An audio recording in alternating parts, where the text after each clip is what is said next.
আজকে আপনাদেরকে দেখাবো কি করে পিপিএফ রিমুভ করা হয় এবং রিমুভ করার পরে গাড়ির বডিটা দেখাবো।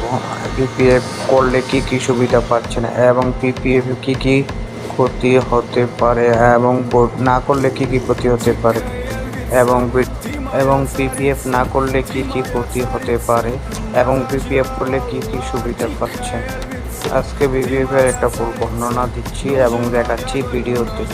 আমাদেরকে সেবা নিতে পারেন আমাদের চট্টগ্রাম হোম সার্ভিস আব্দুল্লাহ কার পলিশ এবং আমাদের হোয়াটসঅ্যাপ অ্যাভেলেবেল আছে। আমাদের সিরামিক স্কুটিং করা হয়, কার পলিশ করা হয় এবং ইন্টেরিয়ার ডিপ ক্লিন করা হয়, বিপিএফ ইনস্টল করা হয় এবং বিপিএফ রিমুভ করা হয়।